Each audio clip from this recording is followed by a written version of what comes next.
या गणेशोत्सवात अनेक राजकीय नेते एकत्र येताना पाहायला मिळत आहेत, ज्यासाठी नेत्यांनी हा उत्सव साजरा केला त्यानुसार ठाकरे बंधू हे देखील एकत्र येत आहेत. याकडे आपण कसं पाहता?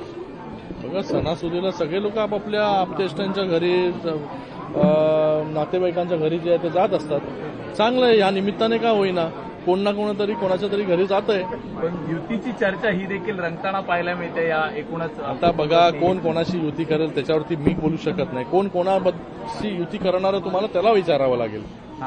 आमचं जे आहे आमचं ठरलेलं आहे अगोदरच महायुतीचं.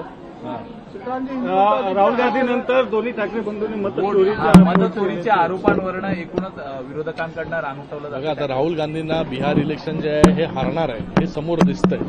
जसं लोकसभेमध्ये संविधान खतरे में हे फेक नरेटिव्ह पसरवण्याचं काम केलं, तसंच फेक नरेटिव्ह आता देखील बिहारच्या इलेक्शनच्या पार्श्वभूमीवरती पसरवण्याचं काम जे आहे ते चालू आहे. कारण की त्यांना माहिती आहे तिथे एनडीएचाच मुख्यमंत्री जो आहे तो बनणार आहे, तिथे जो आहे तो कुठला काँग्रेसचा किंवा कुठल्या दुसऱ्या पक्षाचा बनणार नाही. म्हणून या अगोदरच जे आहे ते रडगाणं सुरू केलेलं आहे आणि त्याच्याबरोबर बाकी लोकांनी सुरात सूर मिसळण्याचं काम केलेलं आहे. जरांगे पाटील हे मोर्चा घेऊन खरं तर मुंबईत येत आहेत. 2 दिवसाचा अल्टिमेटम दिलेला आहे. हैदराबाद गॅजेट हे मान्य करावं सरकारने आणि लागू करावं अशी मागणी आहे. बघा, सरकारने मराठा आरक्षणाविषयी नेहमी जे आहे ती गांभीर्याने हा विषय घेतलेला आहे.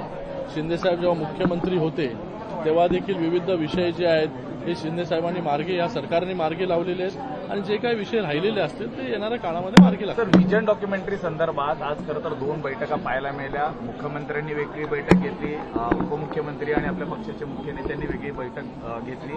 त्यावरनं विरोधक म्हणतायत की दोघांमध्ये समन्वय नाही म्हणून. याला काय उत्तर देणार? आता दोघं जे आहेत ते काम करतायत पूर्ण स्पीडने. दिवस रात्र जे आहे ते आपल्याला मुख्यमंत्री असतील, उपमुख्यमंत्री असतील, ते तुम्हाला फील्डवरती दिसतात, कधी बैठक घेताना दिसतात. पण जे टीका करतायत ते कुठे बसून टीका करतायत याचा देखील लोकांनी आणि तुम्ही विचार केला पाहिजे. घरात बसून टीका करणं जे आहे ते सोपं असतं, फील्डवरती उतरून काम करणं कठीण असतं. म्हणून लोकांनी जे काम दिलेले ते पूर्ण चोखपणे काम करण्याचा प्रयत्न जो आहे हा मुख्यमंत्री आणि उपमुख्यमंत्री दोघंही करतायत.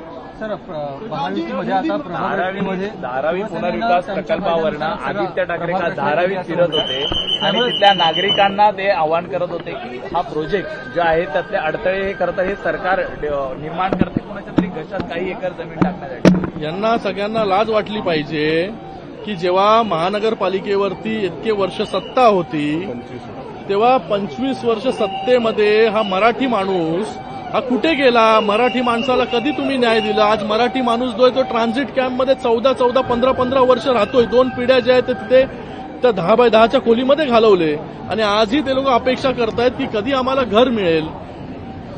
ते राहतात त्याच्या हाकेच्या अंतरावरती जे आहे ते एक ट्रान्झिट कॅम्प आहे, त्याच्यामध्ये जाऊन बघितलं पाहिजे की काय परिस्थिती आहे. आणि जेव्हा हा प्रोजेक्ट चांगला प्रोजेक्ट होतोय, जिथे लोकांची राहणीमान वाढणार आहे, लोकांना स्वतःचं हक्काचं घर मिळणार आहे, तिथे जे आहे ते व्यक्त करण्याचं काम करायचं. मेट्रो कारशेड आलं त्याला विरोध करायचं काम करायचं. सिमेंट कॉन्क्रीटचे रस्ते त्याला विरोध करायचं काम करायचं. ह्यांनी फक्त घरी बसून विरोध करण्याचंच काम केलेलं आहे. लोकांनी आता विचार केला पाहिजे की मराठी माणसासाठी खऱ्या अर्थाने यांनी 25 वर्षामध्ये काय केलं. पण आमचं सरकार आल्यानंतर रमाबाई नगरचा विषय असेल, बीडीडी चाळीचा विषय असेल, इथे मराठी माणूस राहतोय. मराठी माणसाला कमी किमतीमध्ये किंवा पूर्णपणे मोफत जे आहे हे घरं कशी मिळतील याच्यासाठी कुठल्या सरकारने काम केलं? आमच्या सरकारने काम केलं.